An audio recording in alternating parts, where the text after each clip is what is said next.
किसान मरता जा रहा है वो नहीं सोच रहे। किसानों की पैंट दिखती है, किसानों के पिज्जा दिखते हैं। जब बीजेपी आई थी तो कितने बड़े बड़े नारे लाई थी, महंगाई हाय, महंगाई डायन खा दी जाए, पता नहीं क्या क्या बोला था इन्होंने। आज कहाँ है वो महंगाई के बारे में, आज नहीं सोच रहे। पहली बात तो ये मुझे लगता है कि जो बिल बना है ये सरकार ने बनाया ही नहीं है।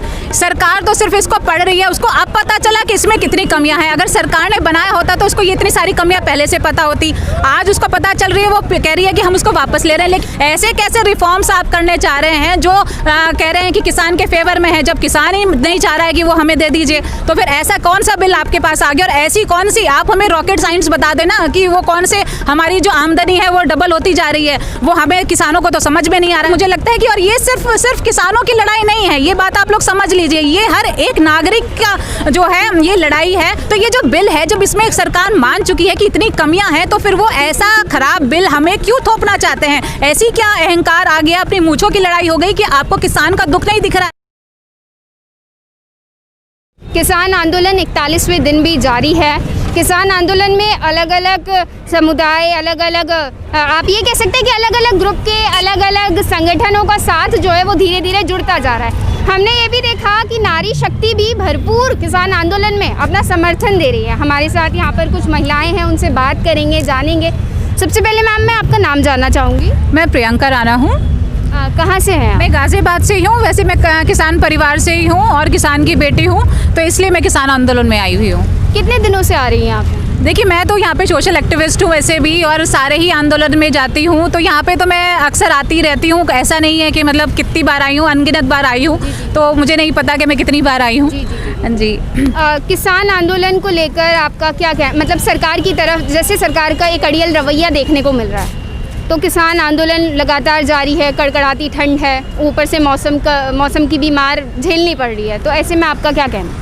देखिए, बहुत ही दुखदायी है और मुझे लगता है कि जो ये अहंकारी नीति और जिस तरह से घमंड में सरकार अनदेखा कर रही है, जो इतने मेहनती मतलब खून पसीना दे करके अन्नदाता वो पूरे देश का पेट भरते हैं, आज वो यहाँ पर सड़कों पर इस तरह से टेंट में और इतनी ठंड में है। और एक आसान भाषा में मैं आपको समझाती हूँ कि जिस तरह का ये जो बिल आया है, आप ये समझ लीजिए कि अगर मैं किसी दुकान पर जाती हूँ और वहाँ पर मैं कहती हूँ कि मुझे एक प्रोडक्ट चाहिए और वो प्रोडक्ट के अंदर डिफेक्ट है, और तब भी दुकान वाला कहता है जी हम इसको रिपेयर करके दे देंगे, हम इसको ठीक करके दे देंगे, तो आप मुझे बताइए आप उसको लेंगे क्या? आप उसको यही कहेंगे ना कि जी नहीं, मुझे तो ये रिप्लेस करके मुझे नया वाला प्रोडक्ट चाहिए। तो ये जो बिल है, जब इसमें एक सरकार मान चुकी है कि इतनी कमियां हैं, तो फिर वो ऐसा खराब बिल हमें क्यों थोपना चाहते हैं? ऐसी क्या अहंकार आ गया, अपनी मूंछों की लड़ाई हो गई कि आपको किसान का दुख नहीं दिख रहा है?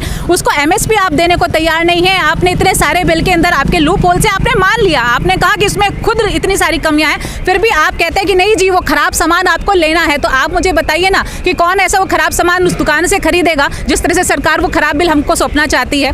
तो अभी आपने कृषि कानून को लेकर कहा कि सरकार जो है अपने लूप होल्स खुद ही गिनते जा रही है, लेकिन ऐसा मतलब आपको क्या लगता है कि सरकार अपने लूप होल्स खुद ही काउंट कर रही है, उसके बाद भी मतलब इस बिल को इस कानून को वापस लेने के लिए तैयार नहीं हो रही? क्या लगता है इसके पीछे? देखिए, पहली बात तो ये मुझे लगता है कि जो बिल बना है ये सरकार ने बनाया ही नहीं है।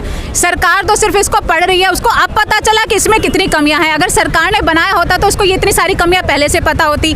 आज उसको पता चल रही है, वो कह रही है कि हम उसको वापस ले रहे हैं। लेकिन हम इस खराब बिल को क्यों लें? आप ये बताइए ना, क्यों नहीं आप किसान के जो नेता हैं उनके साथ बैठ करके एक नया बिल बनाते हैं, तो जितने भी किसान हैं वो भी सपोर्ट करेंगे और उनके फेवर में भी होगा। तो ऐसी क्या अहंकार हो गया है कि हमें बस वही बिल देना है जो आपके अन्नदाताओं के खिलाफ है और जो आपको पूंजीपतियों के फेवर में देना है? तो हमें ऐसा बिल नहीं चाहिए। और इस बार आप ये सोचिए ना, ऐसा बिल जिसमें खुद किसान हाथ जोड़कर कह रहा है कि भैया हमें नहीं चाहिए, हमें नहीं चाहिए। ऐसे कैसे रिफॉर्म्स आप करने चाह रहे हैं जो कह रहे हैं कि किसान के फेवर में है, जब किसान ही नहीं चाह रहा है कि वो हमें दे दीजिए? तो फिर ऐसा कौन सा बिल आपके पास आ गया और ऐसी कौन सी, आप हमें रॉकेट साइंस बता देना कि वो कौन से हमारी जो आमदनी है वो डबल होती जा रही है, वो हमें किसानों को तो समझ में नहीं आ रहा है। मैं भी किसान की बेटी हूँ, पढ़ लिख करके आज उसी ज़मीन से हम लोग आज यहाँ तक पहुँचे हैं, तो आज हमारा भी फर्ज बनता है कि आज भी हम अपने जो बुजुर्ग हैं, भाई हैं, जो यहाँ ठंड के अंदर बैठे हैं, उनका साथ दें। तो आज मैं तो इसीलिए आई हूँ और मुझे लगता है कि और ये सिर्फ किसानों की लड़ाई नहीं है, ये बात आप लोग समझ लीजिए, ये हर एक नागरिक का जो है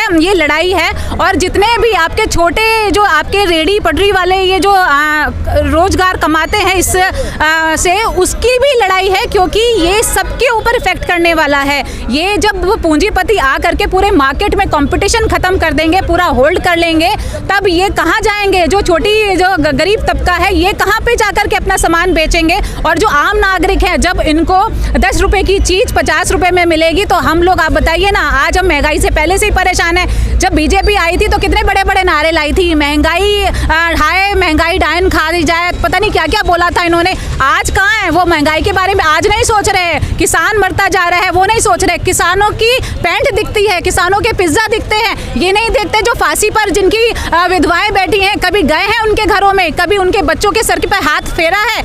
ऐसे तो मैं तो कहना चाहूंगी कि इस तरह की अहंकारी नीति को आप छोड़िए, अभी भी टाइम है, समय है, संभल जाइए, नहीं तो इसका खमियाजा आपको भुगतना पड़ेगा और किसान इसका जवाब देंगे। अभी आपने पूंजीपतियों की बात की कि ये बिल कहीं ना कहीं पूंजीपतियों द्वारा बनाया गया है और सरकार जो है अब देख रही है, अब पढ़ रही है कि इसमें ये कमियां हैं। तो मैं ये, जैसे पूंजीपतियों में नाम जो है अडानी अंबानी का ज़्यादा सामने उठकर आ रहा है। कल ही रिलायंस ग्रुप ने सुप्रीम कोर्ट में अर्जी दी, ये कहा कि हमने जो हमारा ये है कॉन्ट्रैक्ट फार्मिंग का बिज़नेस है, इसमें हमारा आने का कोई प्लान नहीं है। तो जिस तरीके से पंजाब में जियो के टावर तोड़े जा रहे हैं उस पर तुरंत कार्यवाही की जाए और इस असमंजस को हमसे ना जोड़ा जाए कि हम कॉन्ट्रैक्ट फार्मिंग में आकर लोगों, मतलब किसानों की ज़मीन खींच लेंगे। तो जो जियो के, मतलब उन्होंने उनका मेन था कि जो जियो के टावर तोड़े जा रहे हैं उस पर कार्यवाही हो। इस पर देखिए, आज उनका टावर टूटा तो उनको बहुत दुख हुआ, ठीक है ना। किसानों के तो आपने उनको इतने सालों से ना उनका दाम मिलता है सब फसल का, ना गन्ने के रेट मिलते हैं, बिजली महंगी होती जा रही है, महंगाई होती जा रही है, डीजल महंगा हो गए,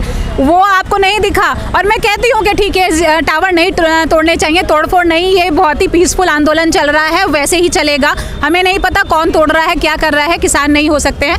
लेकिन मुझे ये बताइए ना, आज जो प्रधानमंत्री जी हैं, जब पोते का जन्म होता है तब तो वो पहुँच जाते हैं बधाई देने, जब यहाँ पर किसान मर रहे हैं, आए हैं एक बार प्रधानमंत्री जी ने उनकी खबर ली है? किसी ने पूछा है उनसे? किसी ने नहीं पूछा। कोई मंत्री आया आज तक? नहीं आया। वहाँ बंद कमरों में बैठ करके मीटिंग चल रही है। मुझे बताइए ना, बंद कमरों में कौन सी मीटिंग चल रही है? और बार बार तारीख पे तारीख, इतने हमारे भाई जो हैं बलिदान दे चुके हैं, शहीद हो गए, उनको नहीं समझ में आ रही है? कितने घर बर्बाद हो गए, कितनी विधवाएं हो गई, इससे पहले कितने लोग फांसी पर लटक गए अपने आप को ये बताते बताते कि हम लोग दुखी हैं, हमको फसलों का दाम दे दीजिए, तब इनको चिंता नहीं होती है। आज अडानी अंबानी की दिक्कत हुई तो उनको बड़ी परेशानी हो रही है। तो देखिए, पूंजीपतियों को फेवर, आज अंबानी जी कह रहे हैं कि हम नहीं करेंगे कॉन्ट्रैक्ट। अरे आपका कोई भाई आ जाएगा, आपके इतने सारे चेंज चलती हैं, आप किसी और को ले आएंगे। तो ये तो सब देखिए दिखावा है।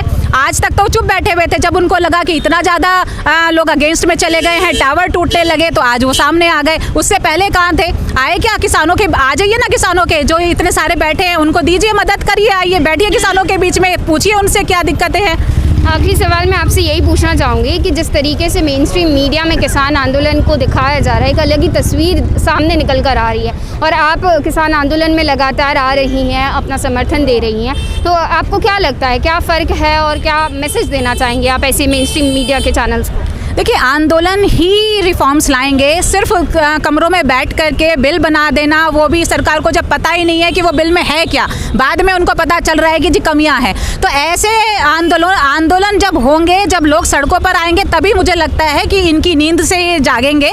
और मैं तो कहती हूँ 26 जनवरी को इस बार महिला शक्ति भी साथ में चलेगी। मैं खुद ट्रैक्टर पे सामने होंगी इस बार। अपने जो भाई हैं, जो उनके ऊपर वाटर कैनल जो चलाते हैं ना, उसमें सिर्फ भाई लोग नहीं जाएंगे, हमारे बुजुर्ग नहीं जाएंगे, उसमें महिलाएं भी जाएंगी और मैं साथ होंगी उनके। बहुत बहुत शुक्रिया हमारे चैनल से बात करने।